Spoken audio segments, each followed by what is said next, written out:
Hello and welcome to the Jumpstart podcast with Jeffalytics. I'm your host, Jeff Sauer. Today, for our 7th episode, we talk with SEO expert and agency owner Mike King, who is the founder of iPullRank.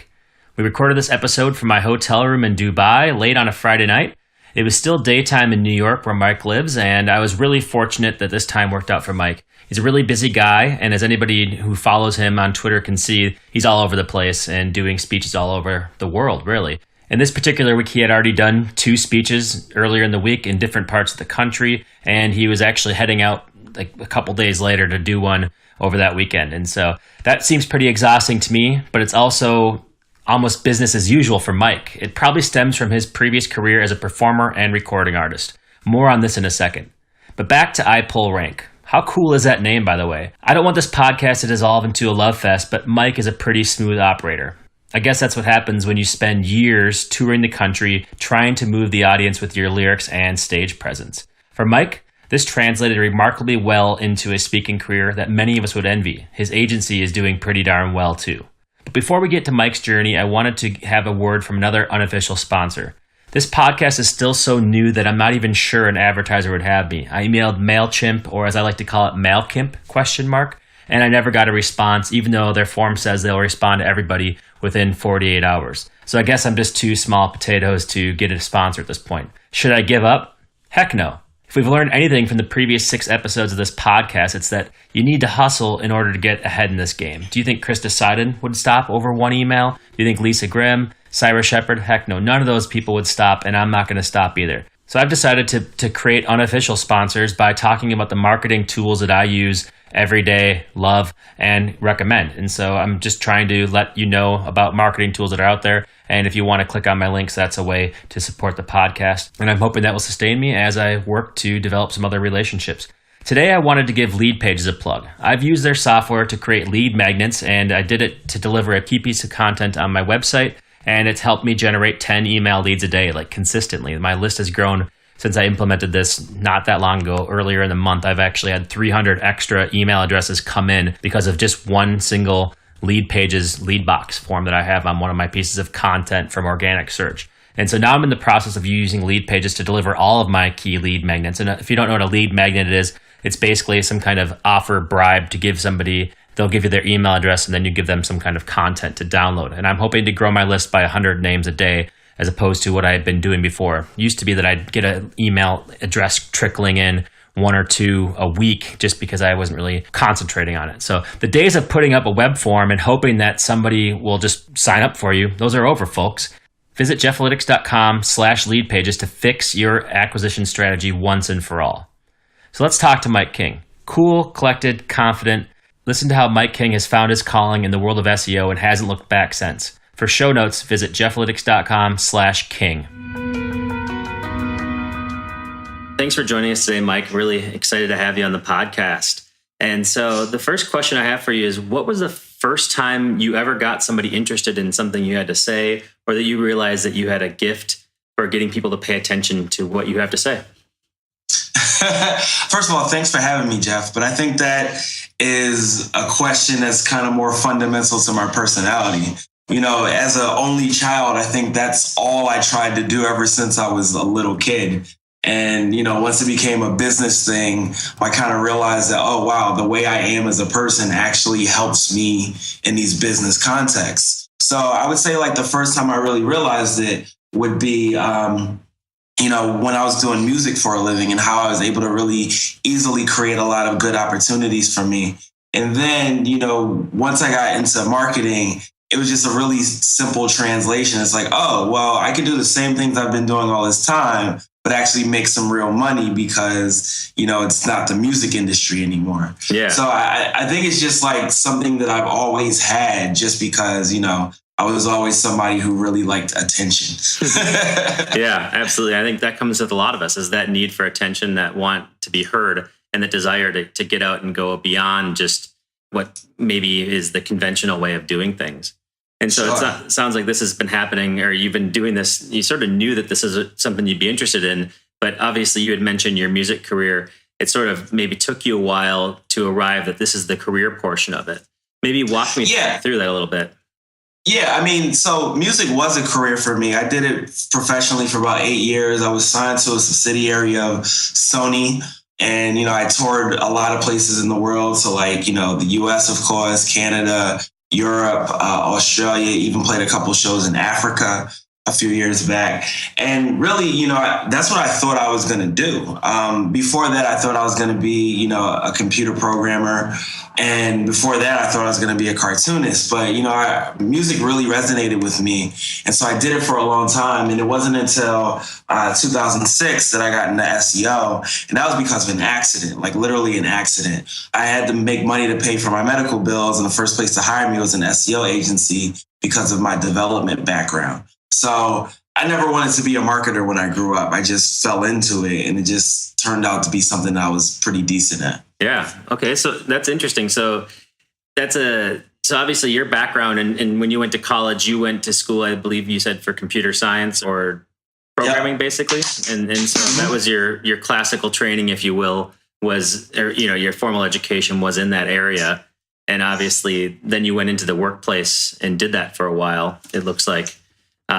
So I mean, I'm mostly self-taught. Obviously, I did go to school, but I've been coding since I was 12. I was just like a really bored kid. Mm-hmm. And, while I was in high school, I did some internships. So I worked at Microsoft. I was like building websites on the side while I was in school.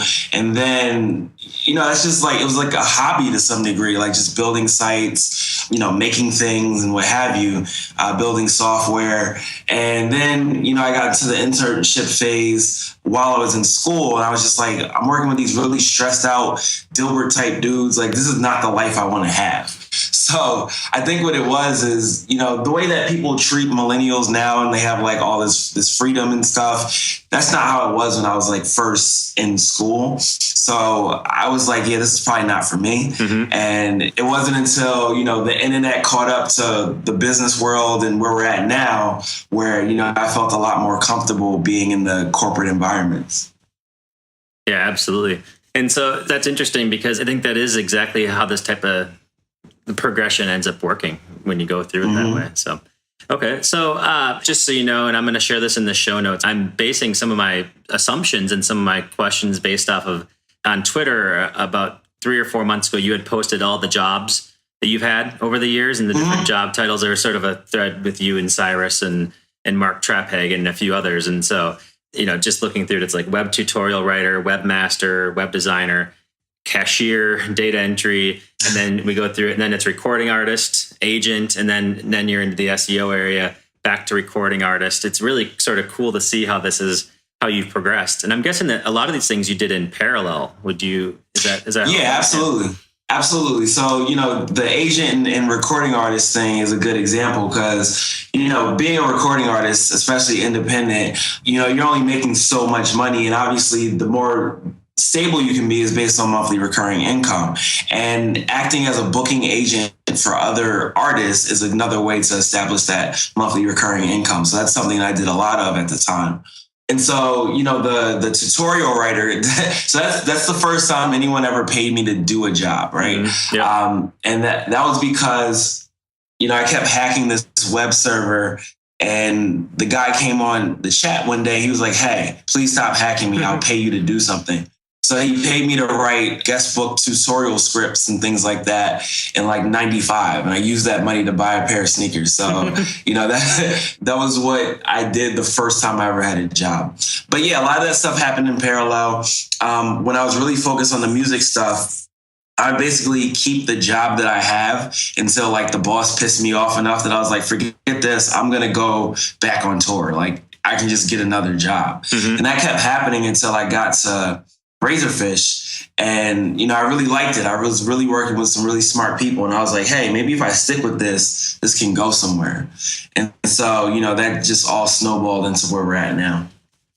Yeah, definitely. And so did you know along the way, I mean, it sounds like, and just summarizing what you're saying there, it's obviously being a recording artist, doing music was a passion and a career, but it wasn't always paying the bills how you wanted it to, or you weren't sure if it would be. And so you found something that came along and you thought maybe both you're still passionate about it, and you're good at doing SEO and those types of things as well. But it also might give you some of the stability that you're looking for. Is that pretty much how you'd say it? Yeah, exactly. I mean, being a independent musician, it's very much a roller coaster. Like as far as your money, you never know where your next money is going to come from. Like you assume you're going to get more shows and things like that, but it's not a monthly recurring revenue. And of course you sell things on your website. At this point, you're selling streaming, all those different things, but it's never a critical mass except for when you go on tour. So you go on tour, you come home with thousands of dollars or whatever, and then basically you have to save that until your next tour because you have no idea where that money is going to come next. So yeah, like you said, digital marketing there's far more money in it. And there's far more opportunities to be stable. So, once I realized that, I was like, okay, I'm going to do that. And then I'll just do music whenever I want to. Because before I used to have to take like every show possible just to make sure I can make enough money. Yeah. Now it's like I do it when I feel like it. Yeah. It's funny. What you're describing actually sounds a lot like when I first went into being a freelancer, actually, when I first started doing digital marketing for hire, or just when you start to turn this, it's similar to any career really. And that is, if you don't know where the money is going to come from, you got to take what you can get. And then eventually, as we get more mature and as we have more experiences, we get to be more selective about what we choose to do. And so it sounds like you were able to do that as well, just by going through that process. And yeah, that's exactly it. Yeah. And then in this process, continuing on with that, it seems like the recording artist, you never just said, I'm not going to be a recording artist anymore. It was more, I'm going to do these other things in between or in the gaps. And then I'm guessing that the gap sort of took over where you're like, oh, well, this is something that I should put more time into because I know that the payoff is there for me. It's going to turn into what I need it to be. Yeah, I mean, to some degree, I was just a guy doing a job. I wasn't, a thought leader when I just jumped into this.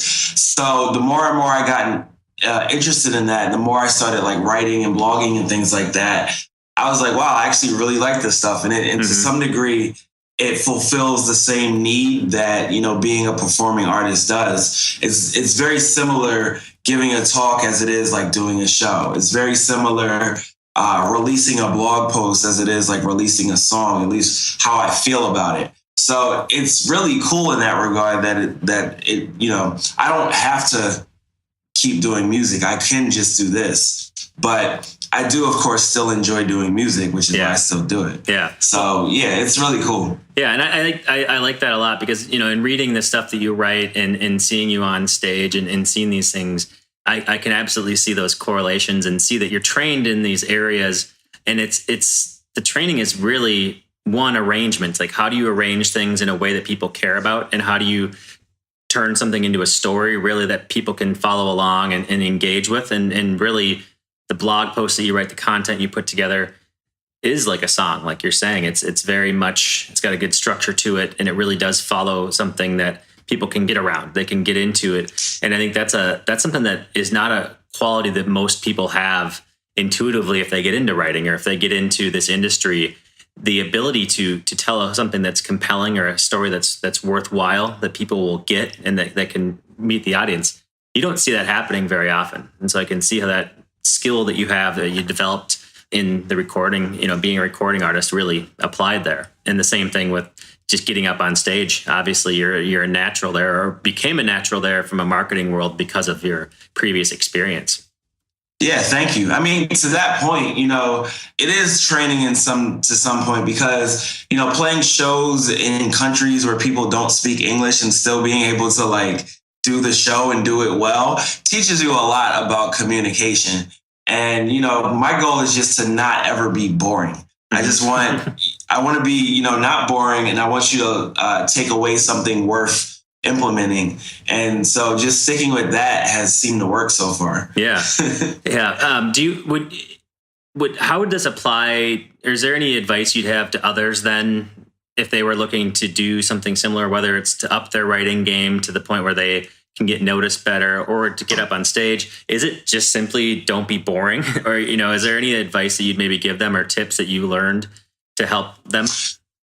No, it's definitely not just don't be boring. I mean, the content is the most important part of it. You have to be saying something that other people aren't saying, or at least coming with things that, are a new take on things that other people are saying. So I would say, like, really figure out what it is that you want to talk about, what it is that you're an expert in, and focus on knowing that inside and out. And, because people will then come to you for that. I feel as though I'm lucky because I have such a varied background that it's easy for me to understand and find pockets in things that other people aren't thinking about.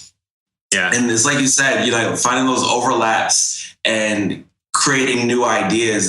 That's what I love to do. And I love sharing that stuff. And it really excites me to continue to think about, like, what's next? How do we improve what we're doing already? So I would say just figure out what it is that you're super passionate about, and then really just be that person that owns that, understands it inside and out, and, can come up with new ways to approach it. And then, yes, you do have to be a good speaker. You do have to be, at least somewhat entertaining. I don't think I'm that funny, but, sometimes people laugh at the stuff that I say too. So it just helps to be that personality. And even if you're not that personality, because that's not everybody, you just have to be comfortable on stage. There's a lot of people that ask me that specific question, like, how do I become a better speaker and what have you? I'm like, yo, just like wear your favorite shoes, like your lucky pants, whatever it is that makes you feel super comfortable on stage, and, know your stuff. And that's pretty much it. I don't have any tricks aside from being really comfortable on stage. Yeah. Well, and I think that it takes a lot of reps to get to that point, a lot of trial and error. And I think that one thing that people always assume is that everybody starts out, they go from not speaking at all to then they're on a stage talking to 500 people. And it rarely works that way. Usually you sort of build your way up to that point. So start with something that you're comfortable with, and then get reps, get repetitions out there. Yeah, absolutely. Like, start with your local meetups or what have you, and just really, build your skills. One of the things that I love to do is I call it watching the game tape. Like, if there's any video from the conferences, I'll watch them and, like, I'll learn, like, oh, I should have said this way or something like that. I don't do it all the time, but, like, if it's like a MozCon or something like that, I'll rewatch that and be like, oh, okay, here's where I can improve. Or, like, if I had more vocal inflections, it seemed more interesting, like, throughout this point. So I definitely do analyze it, but just not that often. Yeah, for sure. No, I think that's a good exercise to do as well. I even do that with this podcast. Just hearing what I say, I learn that there's some ways that I could improve my skills, and that's part of that learning process, is really to do something and then get feedback and then to keep on improving on it. Mm-hmm. Excellent. So, and just gonna continue on and get into. You had mentioned earlier that you're self-taught from a technical perspective. I'm impressed by the technical, like the things that you write about from a technical perspective, because it both includes code and really solid examples there, but then it sort of simplifies it and makes it easy to understand. How has a technical piece helped you along the way? Like, how has this been a big, obviously it's been a big part of what you do and what you write. How did you integrate that piece? Was it just intuitive to you, or did you have to work hard to get there? It's intuitive. Like I said, I just have a background in this, and I really love understanding things in a really granular way, and then also explaining them in a way that, again, is not boring, or is in a way that, like, is more digestible. I'm like anybody else. I hate reading white papers. I hate reading, super technical books, but I know that I have to in order to be able to understand things. So once I do, I want to make it easier for the next person so that they can also do cool things. And then we can all, like, collaborate and figure out better ways to do things. Yeah. So it's definitely something that comes natural to me just because of my background. But at the same time, there was a time where, like, I wasn't coding for a while, and then I got my first SEO job, and I met my friend Josh Giardino, and he was like, "Oh, you can code. You should get into this." And so, I knew C++. I knew, like, coding for native apps and things like that. Of course, I knew how to write HTML and all that stuff. But that was when I got into PHP, and I was like, oh, PHP is just like C++, just, a lot lazier. Mm-hmm. So, understanding how that works, and so much of the web is written in PHP anyway, it's just really easy to then apply that to other things. And so, I got better with JavaScript and just kept learning languages. And it's just really easy to cross that chasm. Like, okay, what are we trying to do for marketing? Okay, how would you actually do that? Like, what is required to actually make that happen? And so, it's really important to me that marketers understand at least the possibilities, because otherwise what happens is you meet these developers that are like, oh, no, we can't do that. And that's just not true. So it's better for us to all understand, what can be done in order to do a better job. And to that point, in SEO, it helped out a lot, because I would meet all these developers who are like, oh yeah, we can't remove inline JavaScript because of X, Y, and Z. And I'll be like, well, no, you can do it. And here's what I just did for you. Copy and paste this.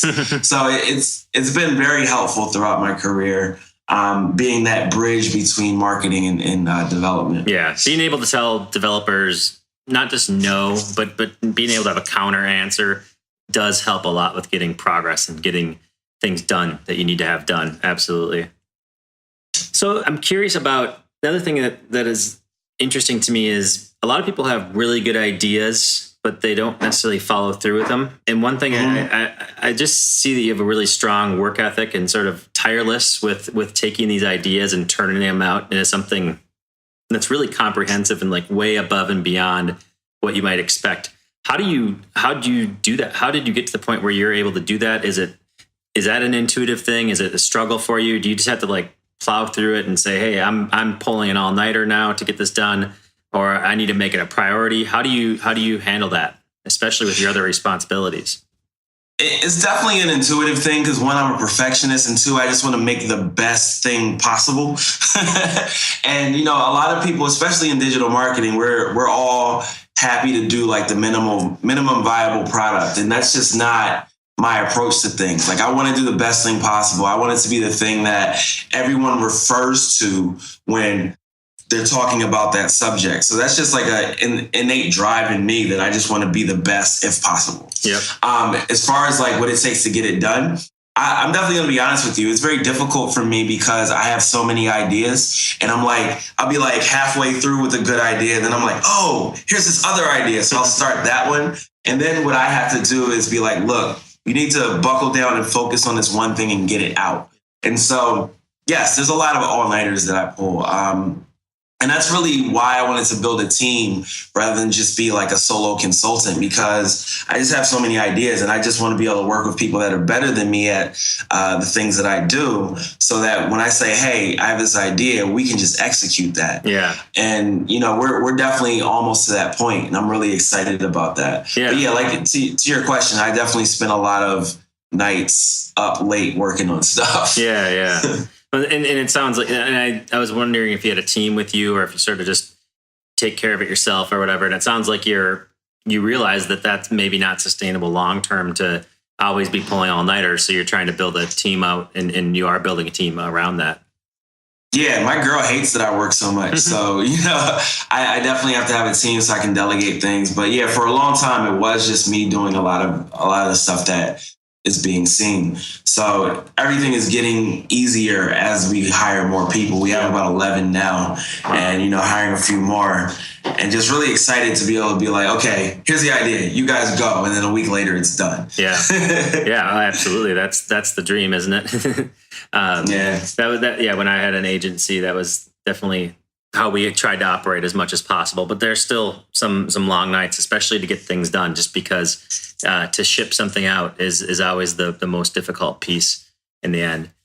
So take me on the journey that took you from, starting out and getting a position in SEO all the way through. I mean, I'm going to read through some of the job titles that happened a little bit afterwards. So SEO technical analyst, SEO production manager, web specialist, associate analyst, SEO manager, associate director of inbound, executive director of Omedia, now founder of your digital agency, iPullRank. How did you, what were some wins that you had along the way? How did you arrive at the point where now you have started your own agency?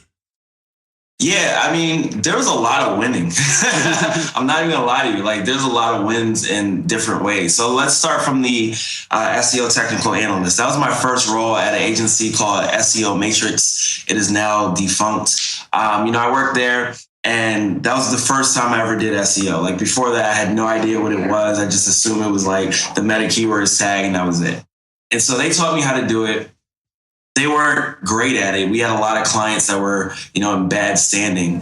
And ultimately what happened was the guy who ran the team, who was the production manager, got fired. And again, I'm one of those people that'll stay there till like 10 at night to get things done. And so they then got me in the production manager role. And then we turned around all those clients from bad standing pretty quickly. Mm-hmm. Ultimately, I left there because, like I said, people like the boss would piss me off and I'd be like, well, I can just go on tour. I don't have to deal with this. So then I worked at another place as a basement waterproofing network where we would build websites for the dealerships of the people that use their products or whatever. Yep. And we would just basically generate leads for them and they would pay for the leads. And so at this point, like I didn't know anything about the SEO community. I didn't know about any of the conferences or, too much about the blogs or anything. So ultimately I ended up basically reinventing content spinning because I didn't know it was a thing. And so doing that allowed us to double the lead volume that we were doing and, really improve what was going on. And so I just felt like I was really bored because I'd solved the problem really quickly there. And again, I was tired of my boss and I was like, I can just go on tour. So from there, I ended up getting the job at Razorfish. And, even through the interviewing process, I knew it was like a huge jump. Like, oh, wow, this is like a legit ad agency type thing. Yeah. And so, I interviewed for the role of SEO analyst, but they gave me associate SEO analyst, which was like a contract position because they felt like I wasn't polished enough. Ultimately, I would realize that I knew more about development and actual SEO than most of the team. And it was really confusing for me because I was like, why are they not offering me a full-time job? Yeah. And so they just kept extending my contract. And I was like, I thought I was doing a really good job. Like I was building tools for them because they were like, yeah, I was just blowing through work my first week there. And they were like, oh, well, why don't you segment and classify these 3 million links from Majestic? I was like, what? By hand? Are you crazy? And so I just built a tool for it. And mind you, there were some bugs in the tool. It wasn't perfect, but it was essentially like cognitive SEO or link detective, like before those things existed. And so I was doing a lot of things like that, like just making small tools to make us more efficient in things. And I presented it to the SEO director and he was like, yeah, that's great. Who told you to do that? I was like, what? And he was like, yeah, this is bad for utilization. I just couldn't believe. I was like, so you're upset that I did something that makes us more efficient? Because I didn't understand how the agency model worked at that point. Yep. They have to be able to show hours. And the less hours we spend working on things, the harder it is for them to show hours. Yep. Even though we all know that in the hourly based model, it's all BS anyway. Yeah. People just make up hours at the end of the week. But anyway, so they kept extending my contract and I really wanted to work there. Like I was just so adamant, I have to get this full-time job. And so my next idea was like, okay, I'm going to go get another job offer from another publicist agency and then bring it back to Razorfish and they'll have to hire me. Yep. And that's what I did. And then they were like, yeah, we still can't hire you.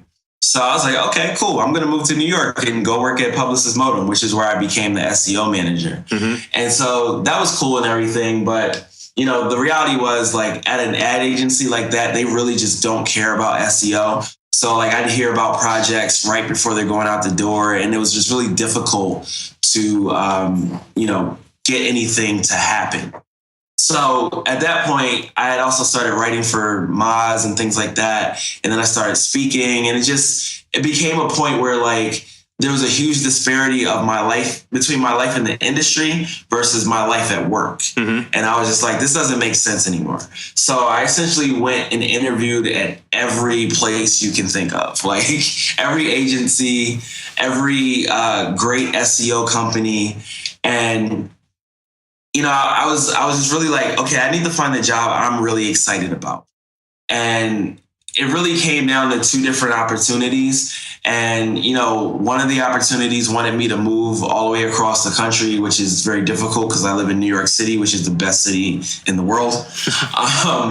And the other one was iAcquire. And iAcquire basically offered me the same role that this other company had offered me, except, it was more like at an agency rather than like a software company. Mm-hmm. And so I went there and, iAcquire, to their credit, they definitely really invested in me being a thought leader, like making sure I was able to go to every conference that I was offered. And, I racked up the miles that year. That was the first time I became like Diamond on Delta.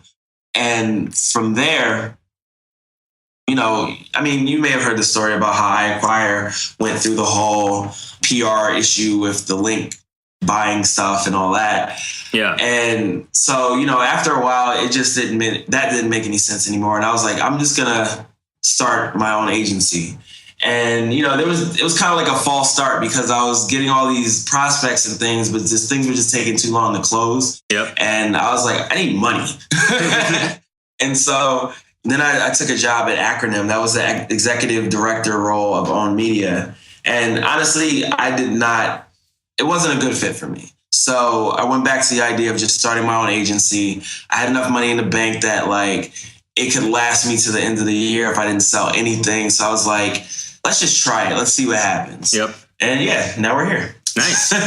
That's great. And so obviously the thought of starting your own agency seems like it really came with autonomy for yourself, knowing that, like you had said, where you are in your mind with your knowledge and then what you're actually doing at your company, you weren't able to find that harmony until you brought it to yourself or you had the opportunity for yourself.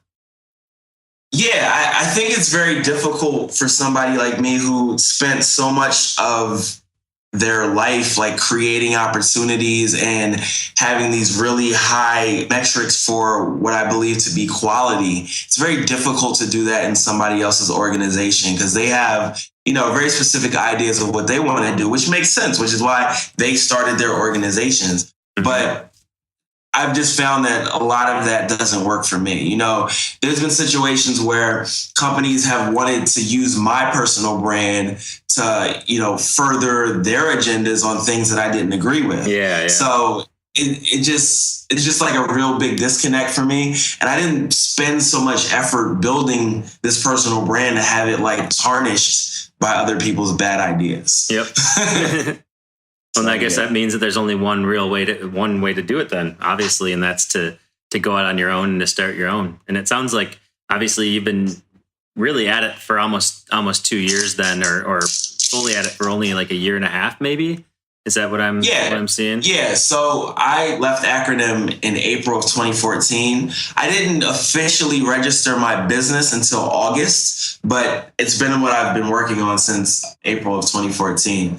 But we of course measure the anniversary from the LLC registration date. Yeah. And that's interesting to see that you've grown to 11 people in a very short amount of time. And so that's a testament to what you've been able to build up with your own personal brand and to fill the funnel with prospects and people who are interested in what you have to say and obviously in what the others in your organization have to say as well.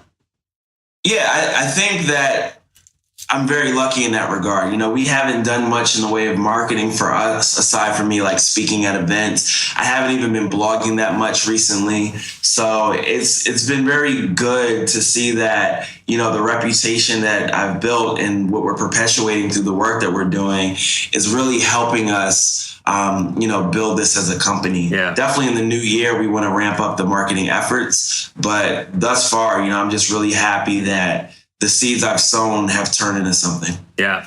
Well, I think that's, the agencies often have trouble marketing themselves or don't make it a priority. And you can get by with referrals and word of mouth pretty well. And I think that you can get to a pretty decent size. And then eventually, you got to put the growth on that as well. At least that was my experience in my agency days as well. So, yeah, absolutely. Yeah. So I'm curious, you had mentioned along the way that you moved to New York. Where were you located before that? Oh, yeah. I'm originally from Philadelphia. Okay. So I was working at Razorfish in Philly. Okay. And has location been important factor in all this? Would you be able to do what you're doing if you weren't in New York, or would you want to be doing what you're doing if it weren't based in New York? I don't think it matters where you are at this point. You know, it's not like we have a lot of clients here in New York, which I feel is a mistake on our part. We definitely should have more here. Mm-hmm. But, you know, I think what's been good about New York for me is the happenstance. Like, you meet everyone you want to meet by just being here. You know, everyone comes to New York. So as I was entering the space, like the thought leadership end of it, it was really easy for me to meet everyone I wanted to meet. Yep. And that was very helpful. But I don't think it would have been a requirement. You know, I would have met these people at conferences anyway. Yeah, exactly. And I think that really depends on what you're doing, the agent, or, you know, whether you're an agency or if you're client side or if you're looking for a job, what location is. I think that certain positions you have to be located somewhere in order to even talk about it. Whereas an agency, it is truly something where you can be based anywhere. And often you don't really talk to clients in person that much anyway. It's usually on the phone or via email or any of that stuff. So, yeah, I mean, I think that we definitely want to do more of the in-person stuff because, you know, recommendations go a longer way when you meet with people in person. You can have drinks after the meeting, things like that. So we're definitely doing more of the in-person stuff, especially with, like, you know, the bigger clients. But yeah, I agree. You can do effective work like without ever meeting somebody face to face because we've done it. But I would prefer more in person because that just makes a better relationship. Yeah, absolutely. It's all about the relationship.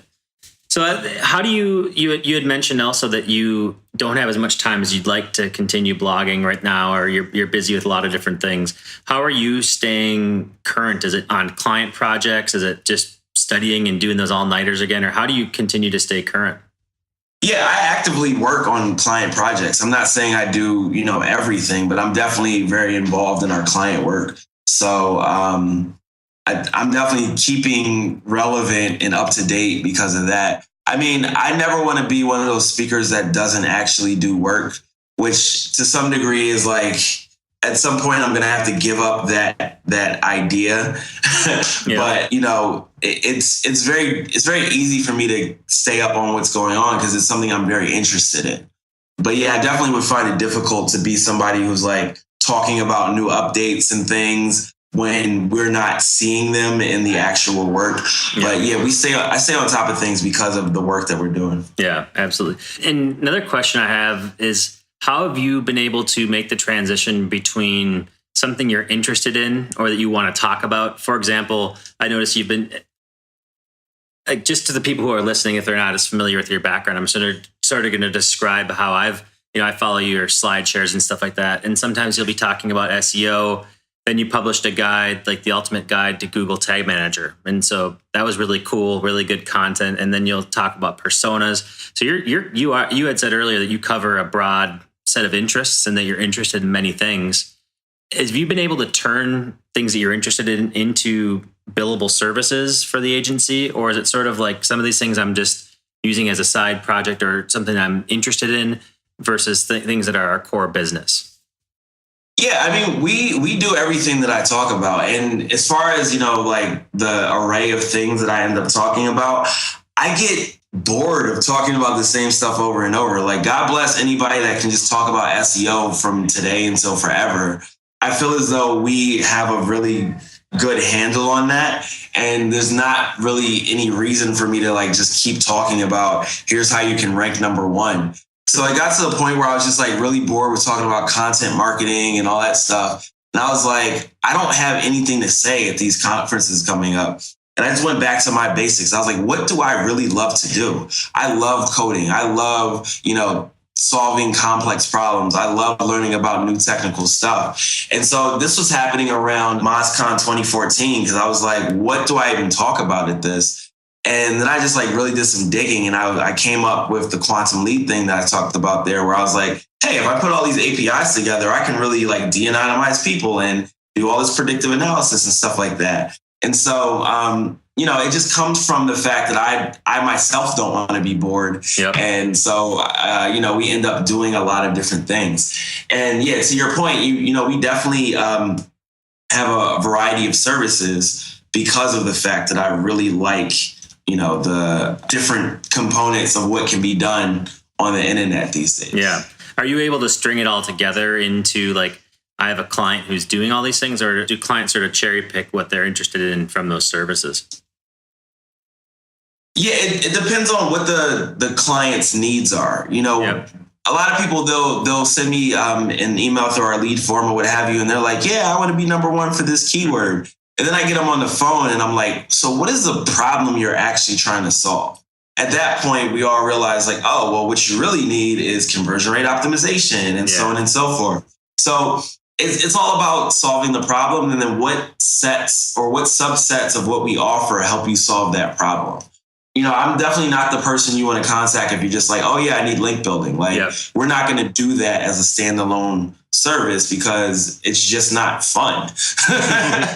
And so we definitely want to make sure that we're giving like a comprehensive solution that works for our clients. Yeah, absolutely. And does that, in my agency days, I think that was what my ideal way to go about it too. You'd get all these inquiries coming in and people would ask you for rankings or keyword, anything having to do with the keyword or just manage my pay-per-click or something like that. And if you could get to the root problem, it would end up, not everybody would want you to diagnose their business or to get down and say, what do you really want? But those who went through that process with you would end up being the best clients. They'd be the ones who you wanted to work with. Exactly. And I'm not trying to be your vendor. I'm trying to be your strategic partner. I'm trying to be an extension of your team that helps you all meet your business objectives, get your bonuses, and do better marketing. I'm not the person you come to who you're like, oh yeah, I just need some links. Like, no, that's not going to be fun for anybody. Absolutely not. And I think that in this day and age, anybody who's looking for those little things, they should be a little bit more up to date with what's available and what they really need. And so I've seen that shift in the marketplace where people are asking for more strategic input. But I think that a lot of times the inquiries that come in are still very basic. Mm-hmm. Excellent. So what would you be doing if you didn't go this way? Like, do you know if SEO didn't work out for you, would you have stuck with recording artist, or you've had a lot of different interests? Do you think you'd be doing something else right now if this didn't work out? I think I might have gone back to being a developer like full time. When I'm really interested in artificial intelligence and the implications on it for like the future of the world. So I'd probably be doing something in that. Like I probably would have stayed in school and gotten a master's and maybe a PhD in computer science, just so I could be like very involved in the future of artificial intelligence. Yeah, and that I'm fascinated by artificial intelligence and machine learning and all that stuff that's coming around, and just reading about it and seeing what Google's doing and all these other companies. It is fascinating. I think that a lot of us as marketers, whether we go through the formal process of getting educated in it or just informal education of ourselves, it's a really important thing to know that these things are around, and it's very complementary to what we're doing as marketers. It's actually impacting everything we're doing. Yeah, I think the irony is that I probably would work at Google. Yep, exactly. Or Alphabet, as they call it now. Right.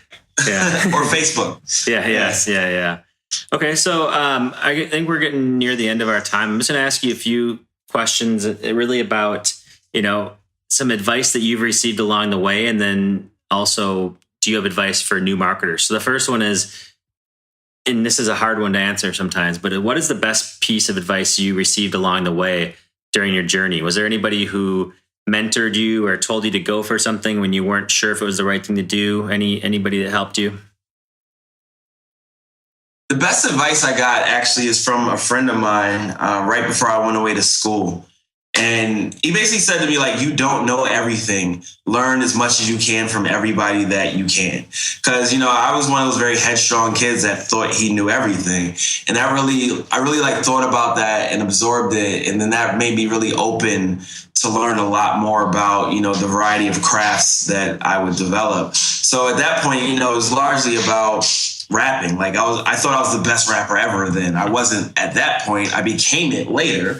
But, it wasn't until like being able to be open to other ways of doing things that I was able to get as good as I got. And then I would apply that to, other skill sets. So whether it's coding or marketing and things like that, I think that piece of advice is something that's just stuck with me forever. I've gotten like mentorship throughout the process, which was always just another form of that. So for example, my boss, this gentleman named Tony Effick, he was my boss at Publicis Modem. And he sat me down one day and we were just talking about keyword research. And he was like, yeah, so how would you segment these keywords? I was like, oh, yeah, of course. Informational, transactional, navigational. And then he put a couple keywords in front of me and I was just like, wait, how would we even put those in a bucket? And, he just opened my eyes to the fact that, one, the standard classification of SEO just isn't enough. And two, he just like broadened my horizons as far as like, what does digital strategy mean and how do we incorporate that into SEO, which is a lot of how we do SEO is a lot different from how other people do it. Like it's very audience driven and things like that. So again, it was just another situation where I was open to realizing I didn't know everything, and there's more than one way to come up with a good idea. And that type of stuff is what has made me who I am today.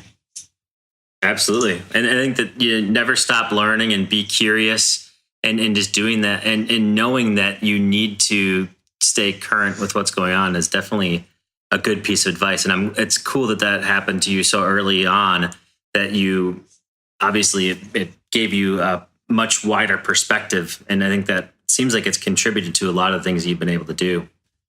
Yeah, absolutely. I mean, I think the thing is like the way we work as people is like, we do things, we get really good at things, and then we get these blinders on about, no one else is me as good as my ideas. And I've been consistently given these opportunities where it's like, hey, remember, other people have good ideas too. Like, stop being so full of yourself, learn more stuff. So it's just a good mantra to keep. Yeah, absolutely. And so what advice, it could be the advice you just talked about that you received, but what advice would you give to somebody who's a new marketer or looking to expand their career in marketing?